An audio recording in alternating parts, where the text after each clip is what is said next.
In a place where memories fade, a sniffer dog uncovered a secret room, one that held truths buried for more than a decade.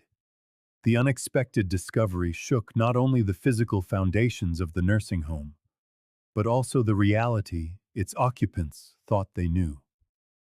What was found had been hidden from authorities and residents alike, for reasons no one could have possibly imagined. The morning sun filtered timidly through the windows of the Rose Garden nursing home, casting long shadows down its silent corridors. Ana Oliveira adjusted the name badge on her crisp white uniform, still getting used to the weight of responsibility in her first few days as a nurse. The air hung with the scent of disinfectant and weak coffee mingling with the aroma of medication, a familiar bouquet for anyone who cared for the elderly. At her side, Thor padded along, his soft paws barely making a sound on the vinyl floor. The therapy dog, with his salt and pepper fur and deeply expressive eyes, was beloved by the patients. Anna watched how the residents transformed in his presence, how trembling hands found a new steadiness as they stroked his soft coat. They were nearly finished with their morning rounds when something shifted. As they approached door 316, Thor stopped abruptly. A low, almost inaudible growl rumbled in his chest. A chill ran down Anna's spine as the dog planted all four paws, refusing to move an inch. "Thor, what is it?" Anna whispered, crouching beside him. Her brown eyes fixed on the closed door, a strange knot tightening in her stomach. She consulted her clipboard, confirming that the room was not on her list of patient visits. She tugged gently on his leash, but Thor remained rooted to the spot. His nose pointed toward the door, as if something were calling to him from the other side. "Come on, boy. We have other patients waiting," she insisted, her heart beginning to race for no apparent reason. Even after she finally coaxed Thor away, Anna couldn't shake the incident. During lunch, she picked at her salad, the image of the dog's rigid stance replaying in her mind. There was something about that door that had disturbed him, something that defied the methodical routine she had expected to find in this new job. In the days that followed, Anna tried to ignore her growing unease. But every time they passed through the West Wing, Thor repeated the behavior. His intensity, his eyes fixed on the varnished wood, his body tense and alert. It was all beginning to shatter the young nurse's composure. At night, in her small apartment, she dreamt of endless hallways and locked doors. Something was wrong at the Rose Garden nursing home, and somehow Thor knew exactly what it was. 3 short barks, a pause, and then a long, mournful howl. For 3 consecutive days, Ana Oliveira had been forced to learn this unsettling sequence. Thor performed the same ritual in front of room 316, his gaze fixed on the doorknob, his front paws restlessly scratching the worn vinyl floor. "Come on, buddy. There's nothing there," Anna whispered, pulling gently on the leash. The dog resisted, his obstinance echoing through the quiet halls and drawing furtive glances. Martha, the morning shift caregiver, shook her head disapprovingly as she pushed a medicine cart past them. 2 nursing assistants exchanged a knowing look before disappearing into the East Wing. "We need to have a word, Miss Oliveira." The authoritative voice made Anna turn. It was Mrs. Costa, the nursing supervisor, standing with her arms crossed over her impeccably starched uniform. Her lips were a thin line of disapproval. "In my office. Now." Minutes later, sitting in the uncomfortable chair across from the supervisor's desk, Anna felt her palms grow damp. "I understand your enthusiasm as a recent graduate, but we follow protocols here," Mrs. Costa explained, adjusting her heavy-framed glasses. "The dog's behavior is disturbing our residents, and this curiosity of yours about room 316 is unnecessary. But Thor has never acted like this before. He's trained to. We are not questioning his training, the supervisor interrupted. We are questioning your insistence on looking for trouble where there is none. Anna swallowed hard. I'm not looking for trouble. Good, the woman replied with a smile that didn't reach her eyes. Because trouble has a habit of finding those who look for it, especially in this institution. That last sentence echoed in Anna's mind as she returned to her duties. Thor was waiting for her, calmer now, but his watchful gaze seemed to say that the matter was far from settled.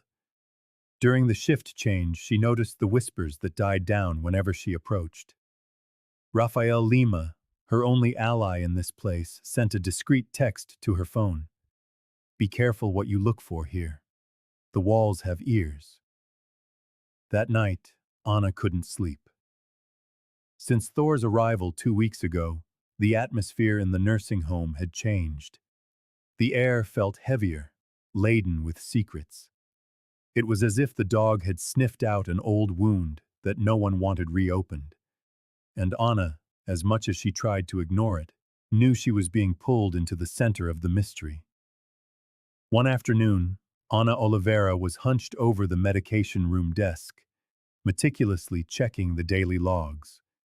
The numbers simply didn't add up.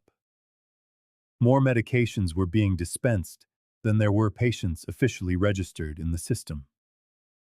She counted again, her brow furrowed, noting names on prescription forms that she had never seen in the hallways or during her rounds. Patient Martins, room 322. Patient Rodriguez, room 328, she muttered, tracing the list with her finger. Those rooms had been empty since she'd started working there. A chill snaked down her spine. Looking around to make sure she was alone, Anna quickly pulled a small notebook from her bag. With trembling hands, she began to jot down the discrepancies, copying the names, medications, and dosages that seemed destined for non-existent people. What are you doing, Oliveira? Mrs. Costa's voice cut through the silence like a razor. The supervisor appeared in the doorway, a clipboard clutched to her chest. Just organizing some records that seemed confusing, Anna replied, discreetly closing her notebook. I noticed some inconsistencies with the medications. The older woman adjusted her glasses and approached with firm steps. Don't worry about that. They are merely administrative errors that will be corrected by the central system. Focus on the patients under your care.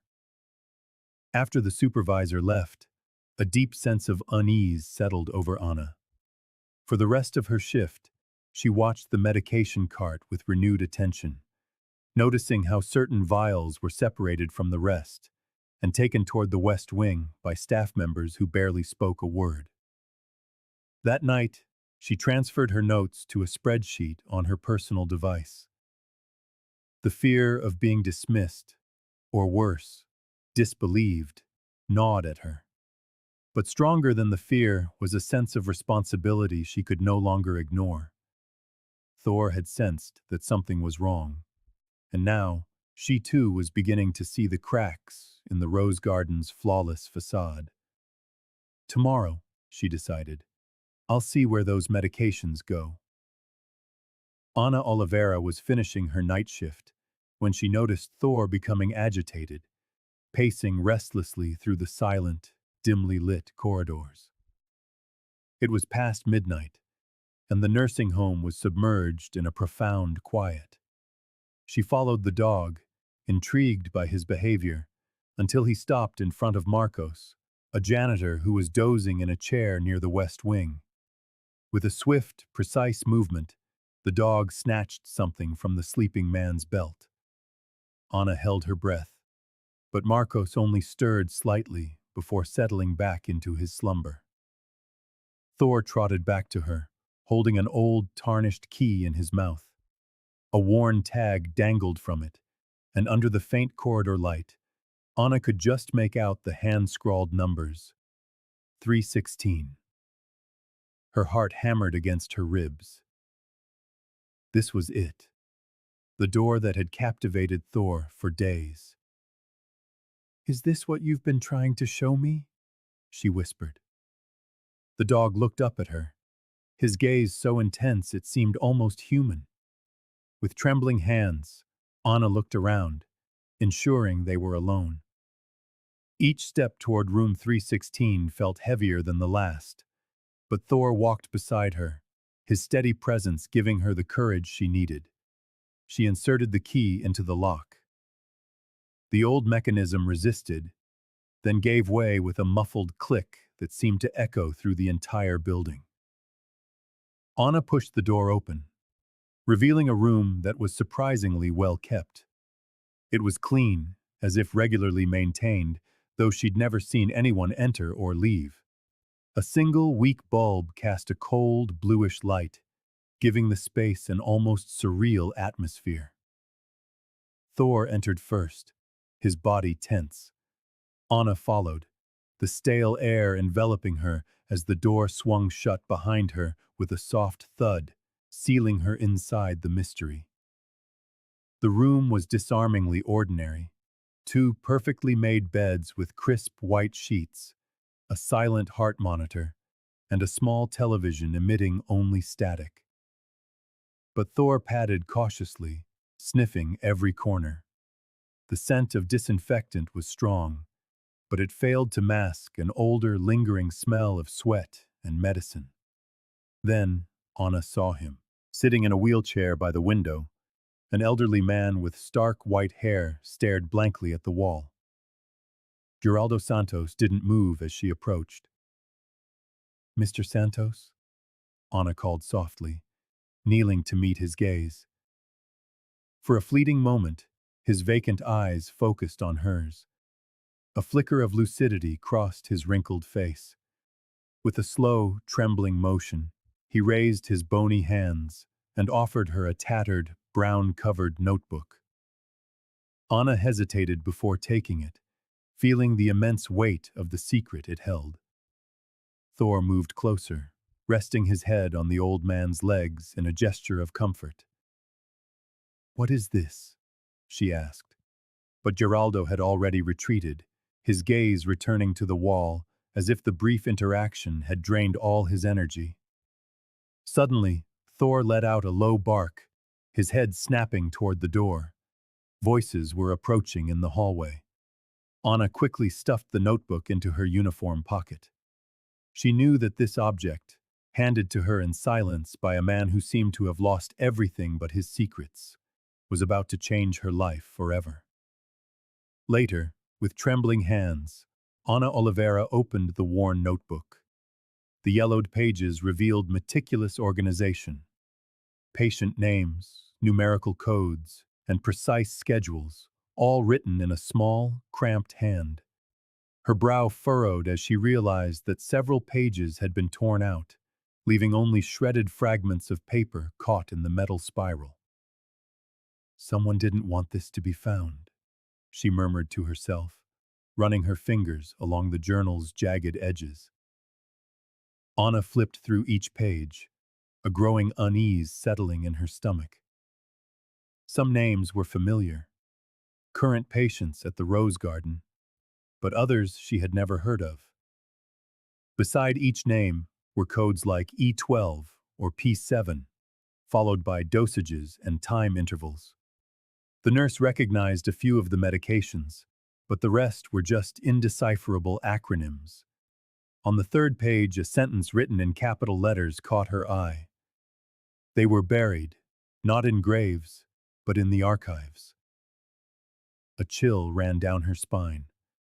This didn't feel like a metaphor. It felt like a confession. Sitting on the floor of room 316, Ana continued to examine the document. There were references to Project Echo and a Dr. EQ, whom she assumed was Elias Queiroz, a name she had heard in the institution's hallways. One page contained a list of dates stretching back more than a decade, each one marked with a red X. Geraldo watched the young woman in silence. His once vacant gaze now carried the weight of a man finally sharing a burden.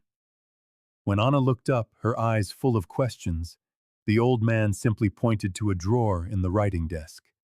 She opened it carefully and found clippings from old newspapers, small notes about missing elderly people, obituaries for bodies that were never present, families who had accepted vague explanations about the natural complications of old age. "How long have you been keeping this?" Ana asked, her voice barely a whisper. "Long enough to know that you're the first person Thor trusts," the man replied, his voice hoarse from disuse. Ana realized she was facing something that had been systematically hidden, buried under piles of official paperwork and convenient explanations. What had begun as a curiosity sparked by the behavior of a therapy dog was now revealing itself to be something much, much darker. Slipping the notebook into her bag, she knew she could no longer feign ignorance. Raphael had to see this. Together, maybe they could decipher what was truly happening in the shadows of the rose garden. Ana Oliveira hesitated before sharing her findings with Rafael Lima. They had known each other since college, but exposing something so delicate required absolute trust. In a coffee shop far from the rose garden, she slid Geraldo's notebook across the table. "This is more serious than I imagined," Raphael murmured, adjusting his glasses as he examined the notes. As a healthcare compliance specialist, he recognized suspicious patterns immediately. "I can investigate discreetly, but we have to be cautious."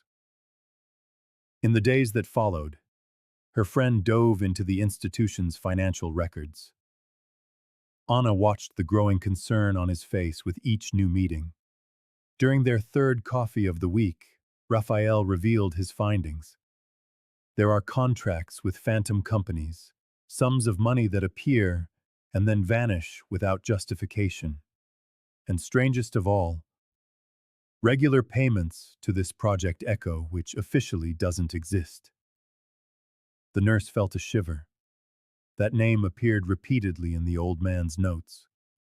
Raphael continued, lowering his voice even further. Some documents mention tests on patients without family consent. I don't know what they're doing, but there's public money involved. As the investigation deepened, Thor began to show worrying symptoms. After a night spent on high alert, sniffing insistently at the door of room 316, the therapy dog was lethargic by morning, refusing food and water. Ana took him to the vet, who could find no obvious physical cause. Animals absorb the stress from their environment, the doctor explained, especially those trained for therapy. They can feel when something is wrong. Back in her apartment, the young woman stroked Thor's graying fur, observing how his once attentive gaze was now clouded with exhaustion. "You feel all of this, don't you?" she whispered, a wave of guilt washing over her. The dog responded with a low whine, as if in confirmation. That night, Ana couldn't sleep. The situation was spiraling out of control. Raphael had discovered connections between Mr. Pereira and local politicians. Mrs. Costa had begun monitoring her schedule with unusual rigor. And now Thor, her most loyal partner, was getting sick. The next morning, she received an encrypted message from Raphael. "Found more. Can't talk on the phone. Meet me at the park at 5. Ana looked over at Thor, who was sleeping restlessly in the corner of the room. The truth behind that locked door was exacting a higher and higher price. But it was too late to turn back now. The night shift had ended, and Ana Oliveira walked through the West Wing, exhausted. Her notebook weighed in her lab coat pocket like a guilty secret. Ever since discovering the inconsistencies in the records, she could no longer walk the halls of the Rose Garden without feeling that the walls themselves were hiding something. That's when she heard it. A low, almost imperceptible moan coming from room 317. Anna stopped, straining her ears. The sound repeated, a muffled lament that seemed to be pleading for help. She glanced around, making sure she was alone. Mrs. Costa had just left for her break, and the hallway was deserted. With her heart hammering against her ribs, she approached the door. She tried the handle, expecting it to be locked, like the mysterious room Thor was so fixated on. To her surprise, the door gave way. The smell of hospital disinfectant mixed with stale urine hit her nostrils. The weak light from a bedside lamp revealed a seemingly normal room, but Anna froze when she saw the figure in the corner. An elderly woman, extremely thin, was tied to the bed with hospital restraints. Her wrists had reddish marks from prolonged confinement, and her eyes, sunken in their sockets, stared into the void. "Hello?" Anna whispered, approaching cautiously. The woman turned her head slowly, as if the movement required an immense effort. Her chapped lips trembled. "Water," she rasped. Anna quickly grabbed the cup from the bedside table and helped the old woman drink. She noticed there was no medical chart in sight, just a tag on the headboard that read, Patient 13. "What's your name?" Anna asked, while discreetly loosening the belts that held the woman. The woman swallowed with difficulty, her eyes gaining a momentary spark of lucidity. "Lucia," she whispered. "My name is Lucia." Anna felt a shiver. That name was not on any official patient list she had consulted. "I'm here to help," she assured her, holding the woman's trembling hand. Footsteps in the hallway made Anna pull away quickly. She readjusted the restraints to look untouched, but not as tight. When the door opened, she pretended to be checking the patient's vital signs. "What are you doing here, Oliveira?" one of the night nurses demanded, his hostility palpable. "I heard a noise. I thought someone might need help." The man narrowed his eyes. "This wing is not your responsibility. Get out." Anna nodded, but as she walked through the doorway, she caught Lucia's pleading gaze. In that moment, she knew her investigation had found not just a name, but a real person who needed to be saved. And the staff, now openly hostile, would do everything they could to stop her. Anna took a deep breath before knocking on the office door. Her fingers trembled slightly as she turned the handle. Inside, Carlos Pereira looked up from the documents he was examining, his expression hardening as he recognized the nurse. "Mr. Pereira, we need to talk about some inconsistencies I've found in the medication logs," she began, keeping her voice steady despite her nerves. The director of the Rose Garden nursing home adjusted his glasses and crossed his arms. "Anna, you've only been with us for 3 months. Perhaps you don't yet understand the administrative procedures of an institution this size.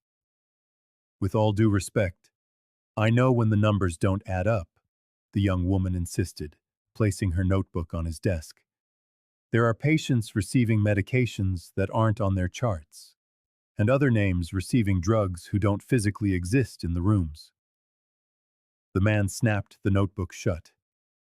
"This is a product of your fertile imagination. I suggest you focus on your duties and leave the administration to those who understand it." "But you didn't even look at the evidence I—" "Enough." The director stood up, his face red with irritation. "Do you know what happens to professionals who make false accusations against respectable institutions? Their careers are destroyed before they even begin. Is that what you want, Ana Oliveira?" The nurse felt her stomach drop. It wasn't just a veiled threat. It was an ultimatum. That same afternoon, Raphael met her at the cafe near the nursing home. Her friend seemed worried, constantly looking over his shoulder as he spoke in a low voice. Ana, you need to be careful. What we're dealing with goes far beyond simple administrative errors, the compliance professional said, sliding an envelope across the table. I managed to access old records. There have been suspicious nightly activities for years, controlled drugs being sent to patients who, officially, don't even exist anymore. A shiver ran down her spine. What do you mean, they don't exist anymore? Some of the names in the logs belong to people who died more than 5 years ago, Raphael explained, his gaze intense. Others never existed at all. It's like they're creating ghosts to justify the flow of medication. Anna gripped her cup, trying to control the tremor in her hands. What do we do now? We need more concrete proof, her friend replied. But Anna, be careful. Powerful people are involved in this. Your career isn't the only thing at risk. Leaving the cafe, the nurse felt the weight of responsibility on her shoulders. She thought of Thor, of Lucia, and of Geraldo. She couldn't back down now. There were real lives behind those manipulated numbers. Ana Oliveira spent the entire night studying Geraldo Santos's notes.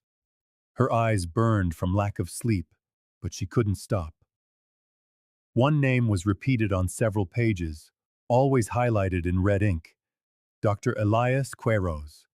Beside the name, always the same word, echo. What does this mean, Geraldo? She asked the next morning, showing the notes to the old man. The white-haired man trembled slightly. He was in charge. He called it the Continued Experimental Project, but all we ever heard in the hallways was echo. Ana photographed the pages with her phone and sent them to Rafael Lima. Her friend promised to investigate, despite knowing the risks. Hours later, he called her on an urgent video chat. I found something disturbing, the compliance professional said, his eyes shadowed with dark circles. There are 3 companies still sending money regularly to accounts linked to Project Echo. We're talking about millions of reais a year. How is that possible? The project seems old in Geraldo's notes. Because it never officially ended, Raphael explained, showing documents on his screen. They just changed the names, but the financial flow continues. Ana felt a chill. The situation was much bigger than she had imagined. As she talked with Raphael, Thor padded into the room and lay down beside her, as if sensing her agitation. That afternoon, when she visited Lucia in room 317, Ana noticed a change.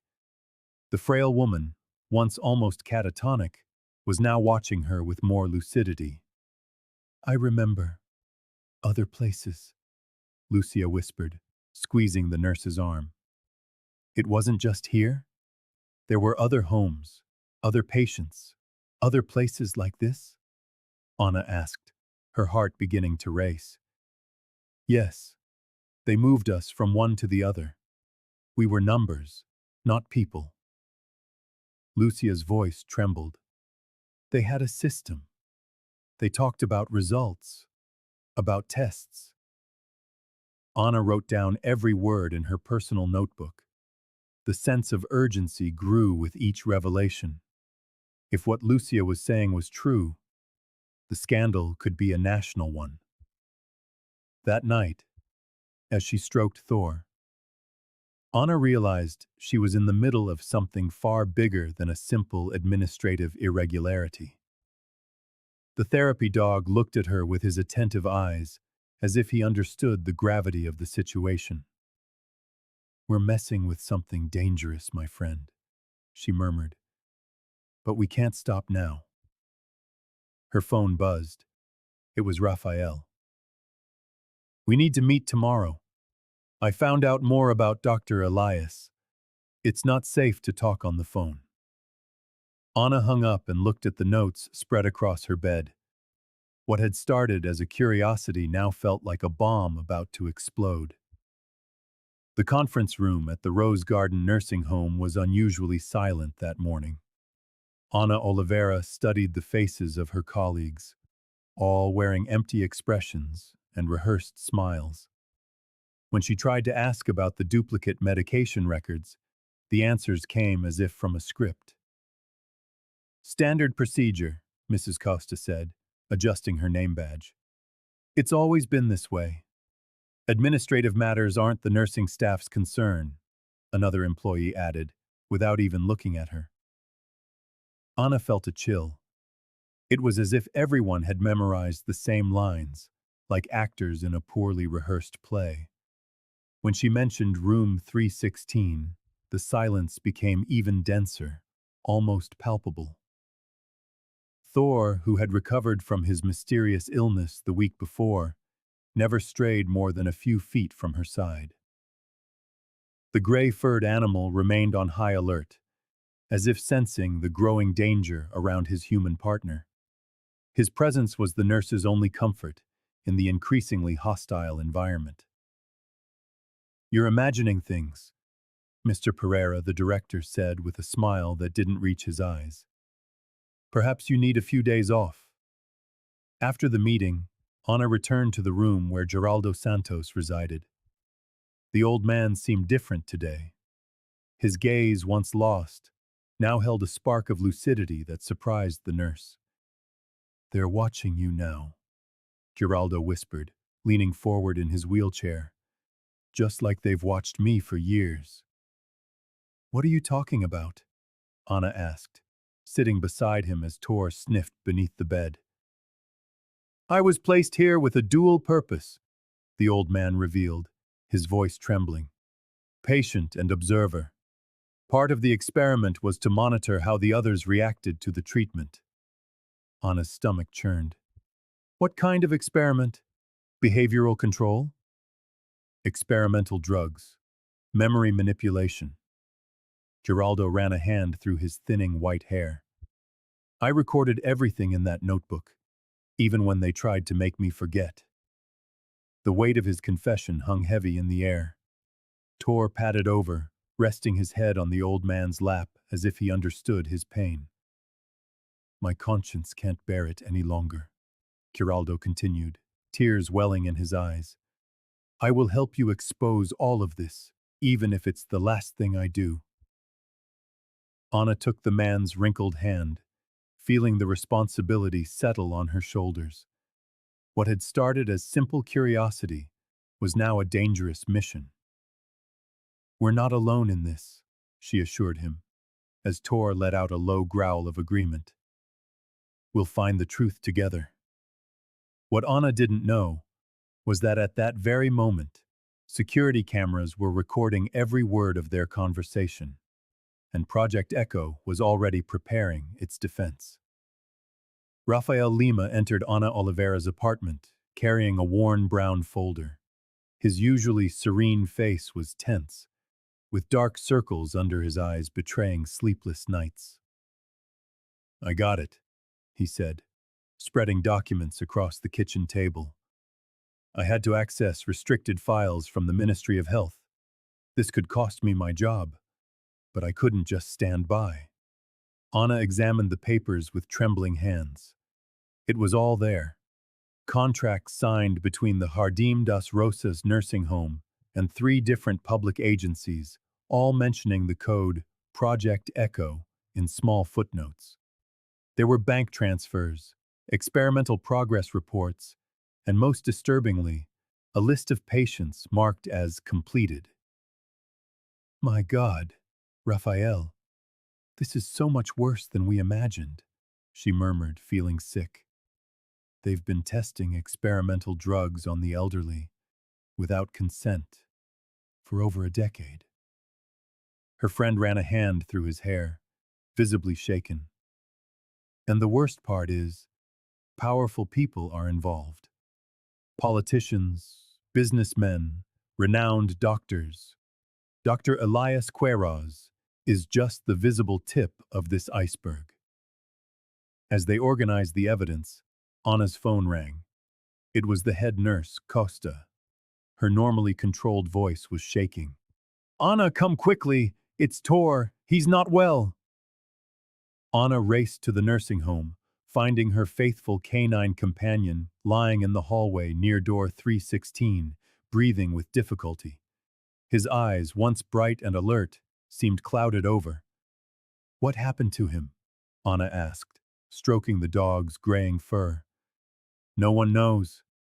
He started shaking after lunch, and now he can't get up, the supervisor replied, keeping a safe distance. Ana noticed a faint, almost imperceptible white powder on Thor's whiskers. Someone had tried to silence him. In the days that followed, as she cared for the recovering dog, she noticed subtle shifts in the staff's behavior. Conversations would stop abruptly when she approached. Wary glances followed her down the halls. Doors were suddenly locked. Fear had spread like a silent infection through the corridors of Jardim das Rosas. Geraldo Santos, in room 316, began receiving frequent visits from the director, Mr. Pereira. Ana caught him removing pages from the old man's medical file. They know we're on to them, Rafael said over the phone. We need to act fast before they start destroying evidence.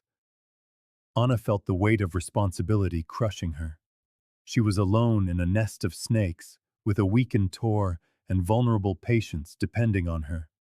Fear gnawed at her from the inside, but to back down now would be to condemn Lucia, Geraldo, and so many others to be forgotten.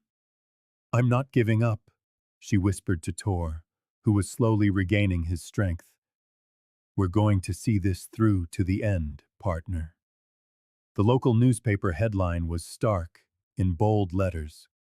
Nurse exposes irregularities at Jardim das Rosas. Ana Oliveira felt a mixture of relief and dread seeing her name in print. There was no turning back now. The small town, with its tree-lined streets and quiet squares, was now buzzing with rumors about what was truly happening behind the flowered walls of the respected institution. Her phone never stopped ringing.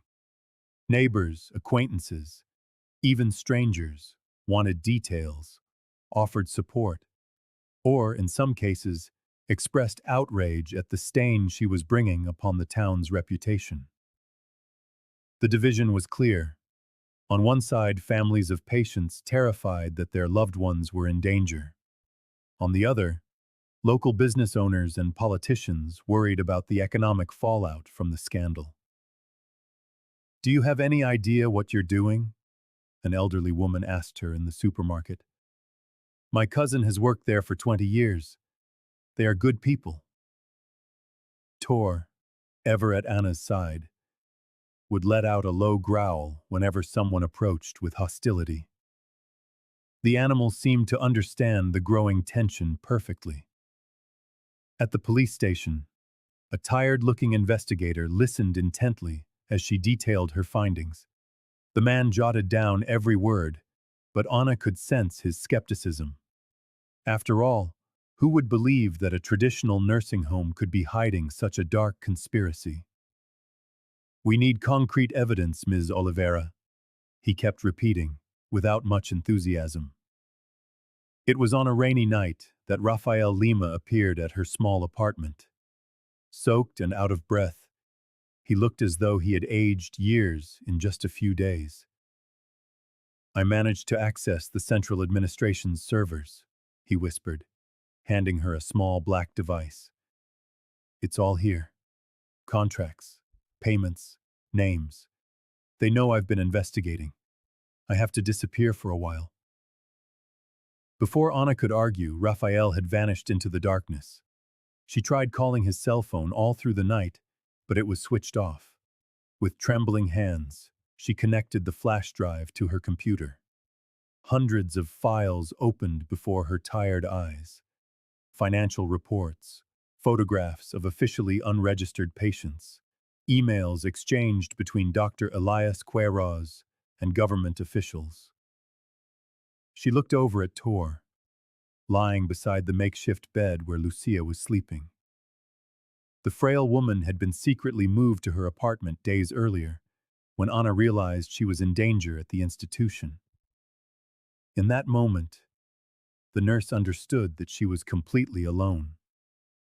Raphael was gone, and now she was the sole guardian of these secrets, and of the two lives that depended on her. The public hearing was scheduled for a rainy Wednesday.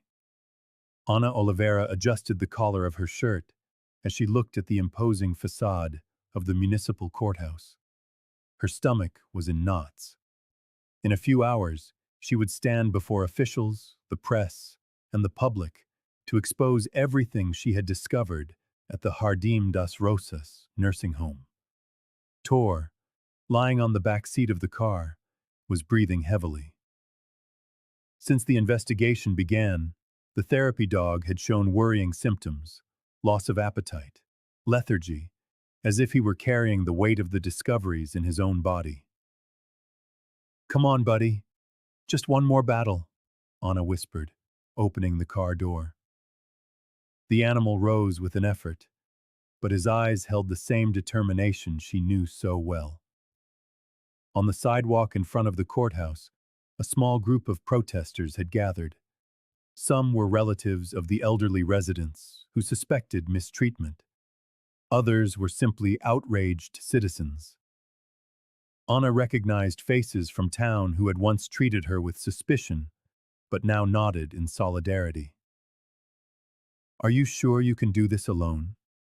Raphael's voice came through her phone. Her friend had been in hiding ever since he delivered the compromising documents, fearing retaliation. "I'm not alone," she replied, looking at Thor, who stood firm at her side despite his failing health. As they climbed the courthouse steps, Ana felt the weight of every life affected by the scheme she had uncovered. She thought of Lucia, now in intensive care, slowly recovering fragments of her stolen identity. Of Geraldo, whose notebook would be the centerpiece of her testimony. Of the nameless faces she had found in the falsified records. Thor stopped abruptly before the main entrance. The young nurse knelt to look him in the eyes. "You can't come in, buddy. I know," she murmured, stroking his gray fur. "But we made it this far together."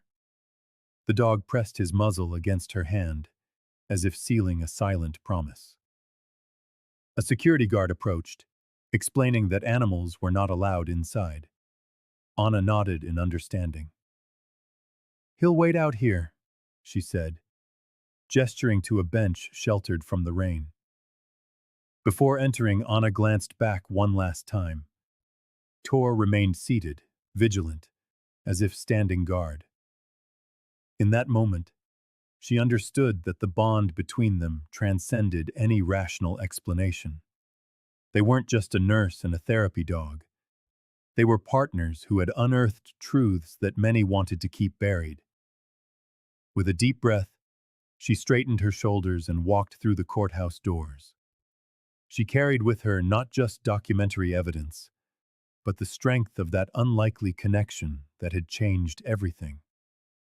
The courtroom was packed when Dr. Elias Queiroz entered, walking with the confidence of a man who fears no consequences.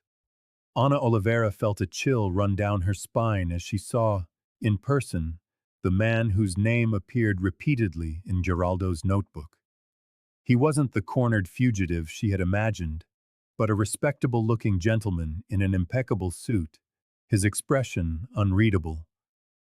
The records for Project Echo were duly approved by ethics committees, the doctor declared, his monotonous voice echoing through the chamber. Ms. Oliveira is interpreting standard procedures as something sinister.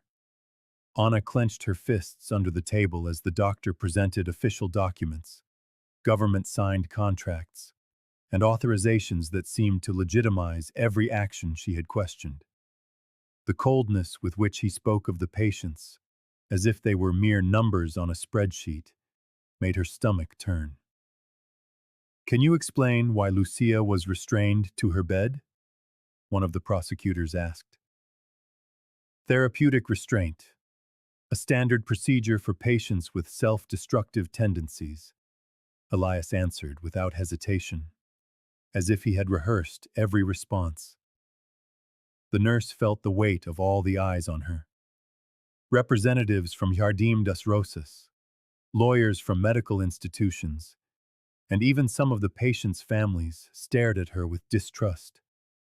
The entire system seemed to be conspiring to suffocate her, to cast her as the villain who had disturbed the peace of a respected institution. When it was her turn to speak, Ana took a deep breath. She didn't have elegant documents or official contracts, only her lived experience and the raw truth she had witnessed. Thor wasn't physically in the room, but she could feel his strength, as if her loyal companion were right there, encouraging her to press on. What I saw were not standard procedures, she began, her voice initially trembling, gaining firmness. I saw people like Geraldo Santos and Lucia being erased from official records. I saw medication being diverted. I saw the fear in the eyes of those who were supposed to be cared for. Ana recounted every detail. Thor's growls at door 316, the coded notebook, the inconsistencies in medication logs, the ghost patients who received drugs without officially existing. I am not here because I want to destroy careers or institutions, she declared, looking directly at Dr. Quiroz. I am here because I believe that these elderly people deserve dignity, not experiments disguised as care. When she finished her testimony, a heavy silence filled the room. The doctor maintained his cold gaze, but something had shifted in the atmosphere. Ana's detailed notes, the precision of her observations, and the sincerity in her voice were beginning to crack the impeccable facade the system had built. The silence was absolute when Ana Oliveira revealed the document she had found in the last drawer of the archive. On it, the name Thor appeared as a code for Project Echo, not just as the therapy dog's identification, but as an integral part of a long-term behavioral experiment. Thor was not just a companion animal, the nurse explained, as the gray-furred dog sat calmly beside her, as if understanding every word. He was trained to identify project patients through specific chemical markers. That's why he always reacted so intensely in front of room 316. The stunned looks from everyone present confirmed the impact of the revelation. Raphael, seated in the front row, nodded discreetly, encouraging his friend to continue. The lawyer representing Jardim das Rosas tried to interrupt, but was silenced by the judge. The documents show that Thor was conditioned to recognize behavioral and chemical patterns in the experiment's participants, Ana continued, her voice gaining strength. He wasn't barking at random. He was signaling the presence of a test subject. Across the room, Dr. Elias Quiroz maintained his impassive expression, but his fingers were drumming nervously on the table. The doctor, who had once displayed such confidence, now seemed to be calculating his every move. Lucia, once known only as Patient 13, was brought in a wheelchair. Her fragility contrasted sharply with the determination in her eyes. When she was given the floor, her trembling voice echoed through the hall. We weren't the only ones. There were other groups, in other facilities. They called them cells, each with its own Thor. The woman closed her eyes for a moment, as if organizing long-suppressed memories. We were treated like data, not people. And when someone questioned it, they simply vanished from the records. The reporters in the gallery scribbled frantically in their notebooks as the judge struggled to maintain order in the increasingly agitated courtroom.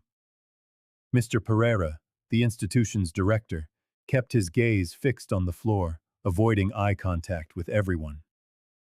There are at least 5 other institutions involved, Lucia continued, her voice gaining strength, in 3 different states. And in each one there are people like me waiting to be found. A chill ran down Anna's spine. What had begun as an isolated investigation was now revealing itself to be a complex network of human experimentation, disguised as geriatric care. Thor, as if sensing her tension, nudged his muzzle into her hand. The scandal had already sent shockwaves through the small town, but now it threatened to shatter foundations of power far beyond its borders. And at the center of it all was a therapy dog who had refused to ignore the suffering hidden behind locked doors. The Rose Garden scandal dominated the headlines of every newspaper in the country. Ghost patients kept in secret rooms, announced the National Journal, while special reports consumed primetime television. Ana Oliveira watched with a mixture of relief and apprehension, marveling at how a story that began with Thor's strange behavior had mobilized an entire nation. Reporters surrounded the institution day and night, capturing images of the elderly being transferred to other nursing homes. Cameras caught the moment federal agents removed box after box of documents from the office of Dr. Elias Queiroz, who now faced a warrant for his arrest. Institutional silence allowed dozens of elderly individuals to be practically erased from existence, declared the lead prosecutor at a press conference. Project Echo, unveiled thanks to Geraldo Santos's notes, proved to be far more extensive than Ana had ever imagined. 5 other institutions, across 3 different states, were now under investigation. In her small apartment, the nurse watched the news with Thor lying by her side. The dog, still frail, seemed to understand the magnitude of what they had achieved together. Anna stroked his graying fur, remembering how it had all started with 3 short barks before door 316. "We did it, my friend," she whispered, as her phone buzzed incessantly with messages from journalists requesting interviews. Rafael Lima had called earlier. After days in hiding for his safety, the compliance officer could finally breathe a sigh of relief. The documents he had gathered on the flash drive were now in the hands of the public prosecutor's office, serving as irrefutable proof. "Did you know it would be like this?" he had asked. "I never imagined it would go this far," Anna had replied, watching the reporters waiting on the sidewalk from her window. The hospital where she worked had terminated her contract, citing a breach of trust. Former colleagues avoided her, fearing repercussions. Yet, when Anna closed her eyes, she saw Lucia's face, now receiving psychological treatment, finally free from the restraints that had bound her to a bed. Anna knew her professional life had been irrevocably altered. She might never find work in her town again. But as Thor lifted his head and met her gaze with those deep, sincere eyes, she was certain. Between her career and the truth, she had made the only choice possible. The Rose Garden nursing home, once a symbol of tranquility, was now cordoned off with police tape. Following Ana Oliveira's revelations, health inspectors had shut down the facility, while police vehicles came and went daily. The elderly residents were relocated, except for those like Geraldo Santos, who required special care as direct victims of Project Echo. Ana walked the streets carrying the weight of an inconvenient truth. Neighbors who once greeted her now averted their gaze. Some saw her as a hero, others as a destroyer of jobs. "You didn't have to go so far," a former colleague whispered when they met at the supermarket. The words stung, but Anna remained steadfast. Sleepless nights were a small price to pay for the certainty of having done the right thing. In her small apartment, she collected newspaper clippings. The operation had expanded to 3 other nursing homes in the state, all linked to Dr. Elias Queiroz. Documents revealed that elderly patients with no family were used in unauthorized drug trials, their records falsified to justify government funding. Thor was now at a specialized veterinary clinic, undergoing treatment for detoxification. Tests revealed he had been exposed to the very chemicals that had altered his behavior, making him more sensitive to certain stimuli. Ironically, it was this heightened sensitivity that had allowed him to detect the horrors in room 316. Veterinarians from federal universities were studying his case, fascinated by the dog's ability to identify specific chemical patterns. Lucia, whose real name was discovered to be Lucia Mendonça, had been placed in a protection program. After nearly 5 years as an unwilling test subject, she needed time to rebuild not just her memories, but her very identity. The authorities feared retaliation from the powerful figures involved in the scheme. Rafael Lima reappeared after 2 weeks. He had been threatened and forced into hiding, but now he was consulting for the task force investigating the case. He visited Ana one evening, carrying a brown envelope.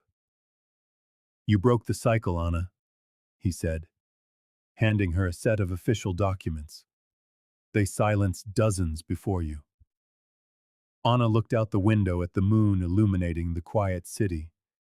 She knew her career would never be the same, but she also knew that the silence, the one that had suffocated lives within those white walls for so long, had finally been broken. 6 months had passed. Ana Oliveira watched the fine rain fall over the city from her apartment window. Her nurse's ID badge was now tucked away in a drawer, not because she was fired, but by her own choice. She needed time to process everything. Geraldo Santos's notebook, now fully recovered by the police, rested on her desk. The authorities had made copies for the investigation, but had allowed her to keep the original. Its yellowed pages, filled with the old man's trembling script, held not just names and dates, but a complete map of the operation that was now shaking the foundations of the nation's healthcare system. "Sometimes I feel like I've lost everything," Ana confessed over the phone to Rafael, who was now working on a special commission for the Ministry of Health. "My career, my security, even my naivety." "But you saved dozens of lives," her friend replied, his voice heavy with the exhaustion of long hours dedicated to the case. The report based on Geraldo's notebook had already triggered inspections in 27 similar institutions. A small smile touched Ana's lips. She felt a peace she hadn't experienced in a long time. She had lost a job, yes, but she had gained something far more valuable: the certainty that she had made a difference. Dr. Elias Queiroz and 6 other doctors were being prosecuted. Mr. Pereira awaited trial under house arrest. Mrs. Costa, surprisingly, had become a key witness after confessing her partial knowledge of the events. The town, once so proud of its idyllic rose garden, was now dealing with an open wound. Some residents still looked at Ana with suspicion, as if she had tarnished the local reputation. Others, however, would offer a discreet nod, a silent thank you. The day before, she had received a letter from Lucia, now living with a niece in another state. The handwriting was still hesitant, but the words conveyed a newfound strength. "You gave me back not just my freedom," she wrote, "but my name."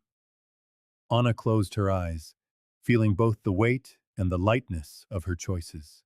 The road ahead was uncertain. Perhaps she would return to nursing. Perhaps she would forge a new path. What mattered was that the horrors once buried in files were now exposed to the light of day.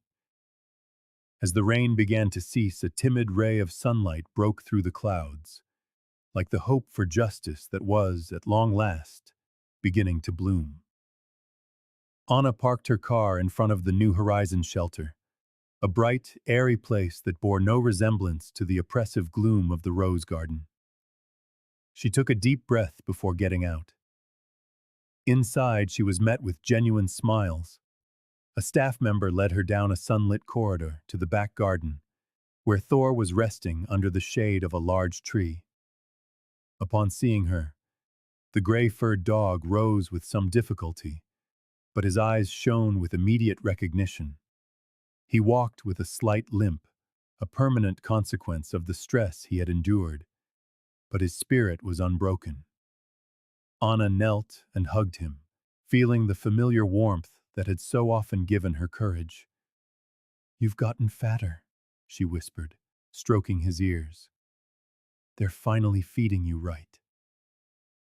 A few moments later, Lucia appeared, pushing her own wheelchair with an independence that had once seemed impossible. Her well-kept hair framed a face that was slowly regaining its life. She smiled as she saw Anna and Thor together.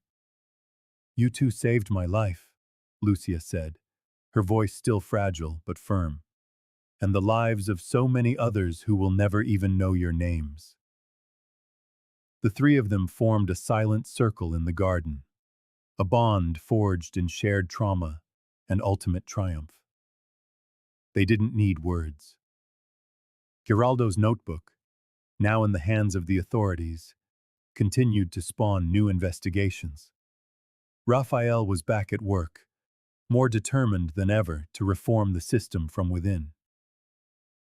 "Geraldo sent word," Anna said, watching a butterfly land on the arm of Lucia's chair. "He's living with his son now." "And Dr. Elias?" Lucia asked, her gaze momentarily clouding over. "Still facing trial. Some politicians tried to bury the case, but the public outcry was too strong." Thor moved closer and rested his head on Lucia's lap. She smiled at the gesture. Anna realized then how this one animal had been the catalyst for everything. His instincts had unearthed not just documents, but entire lives. "Shall we have some tea?" Lucia suggested, gesturing toward the dining hall. As they moved through the garden, Anna reflected on how her fear had transformed into purpose. She had lost friends and job opportunities, and had made powerful enemies. But looking at Thor and Lucia, she knew that some battles were worth any sacrifice. The afternoon sun bathed the new shelter in a golden light, as if nature itself were celebrating this small victory against the darkness of being forgotten.